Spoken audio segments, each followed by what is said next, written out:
Você conhece alguma piada de astronomia? Oi pessoal, depois de um longo tempo sem resenhas aqui no Trechos em Livros, a gente finalmente voltou, mas assim, voltou muito bem, porque voltou com um livro maravilhoso, que é esse aqui, Vejo Você no Espaço, do Jack Chang. O livro vai contar a história do Alex Petrovsky. Ele mora no Colorado, nos Estados Unidos, e tem 11 anos. E o Alex é um menino apaixonado pelo espaço e por astronomia. Tanto é que o cachorro dele chama Carl Sagan, que é um nome de um astrônomo muito famoso e que é o herói da vida do Alex. Em 1977, Carl Sagan enviou para o espaço 2 discos de ouro. Neles estavam gravados alguns sons da Terra, como os das baleias, de algumas músicas famosas e pessoas dizendo olá em várias línguas. O objetivo do astrônomo era que, caso algum ser extraterrestre encontrasse os discos, que eles tivessem algum conhecimento sobre como é o nosso planeta. E o Alex, que é um menino de 11 anos, super curioso, super inteligente, ele fica pensando: será que os extraterrestres vão ter um toca-discos para ouvir os discos de ouro? Por via das dúvidas, ele decide copiar todo aquele conteúdo dos discos para um iPod de ouro. E o sonho dele é conseguir construir um foguete para mandar esse iPod de ouro para o espaço para conseguir chegar até os extraterrestres. Só que como a memória do iPod é bem maior do que a de um disco, acaba sobrando muito espaço. E ele decide fazer gravações da vida dele como se fossem bastidores do pré-lançamento do foguete. Então o interessante é que cada capítulo do livro vai ser uma nova gravação feita pelo Alex, e embaixo inclusive vai ter o tempo de duração de cada arquivo. Nessas gravações, o Alex se dirige diretamente aos seres extraterrestres. E toda a experiência que ele tem na vida dele durante essas gravações,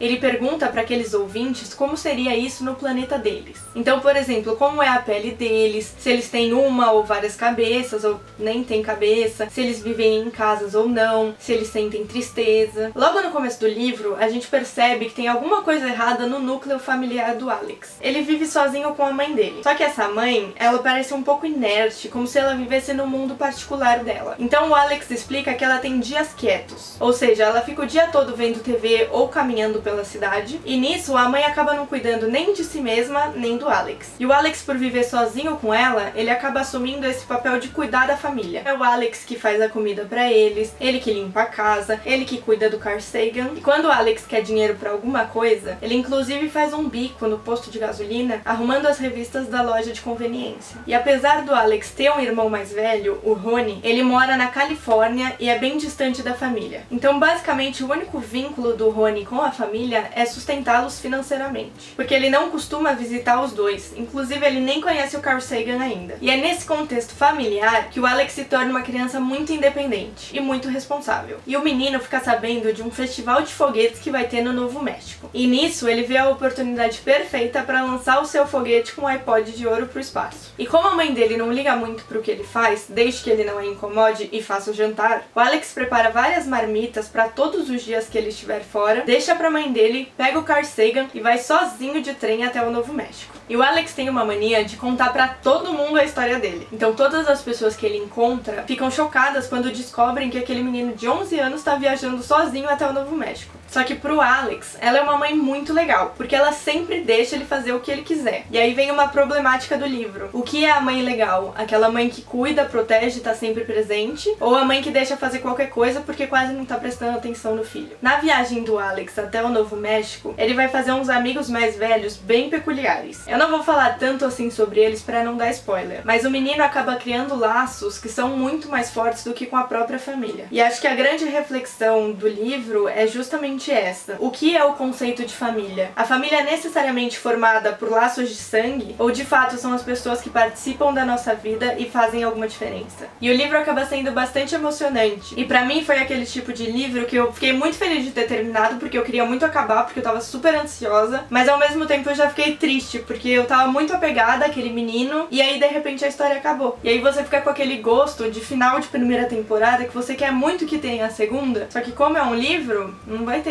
Ou a gente espera que sim. E o Alex é uma criança super apaixonante. Ele é muito carismático, ele é muito falante, ele gosta muito de piadas de astronomia. Um dos pontos mais legais do livro é que o autor sabe muito bem imitar o pensamento de uma criança. Então quando eu tô lendo as gravações do Alex, eu realmente me sinto ouvindo uma criança falar. A lógica do pensamento de uma criança, a ingenuidade que ela tem ao pensar sobre as coisas e a simplicidade que ela teria diferente dos adultos. E nisso o Alex cria muitas metáforas para pensar sobre as coisas, inclusive sobre coisas do espaço e referências de Star Wars. E isso deixa um clima muito leve, muito agradável e é muito fácil ler essas páginas. Eu tinha muito receio do livro ser muito infantil, por ser uma criança de 11 anos que gosta do espaço, mas o autor e o Alex me surpreenderam muito, porque em nenhum momento eu me senti lendo uma história bobinha, em nenhum momento eu me senti lendo uma história infantil. O Alex passa por situações muito fortes, que até os adultos fraquejariam. E o Alex consegue encarar essas coisas com uma naturalidade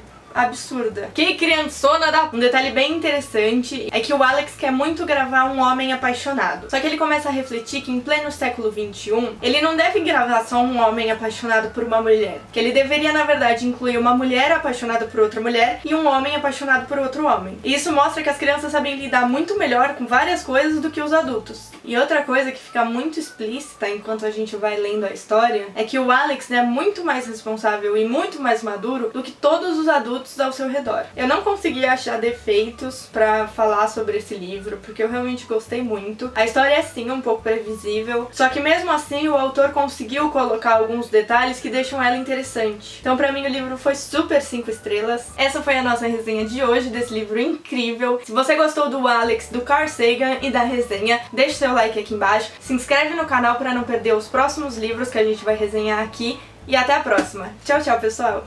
Por que o gato mia e a lua não? Porque é astronomia.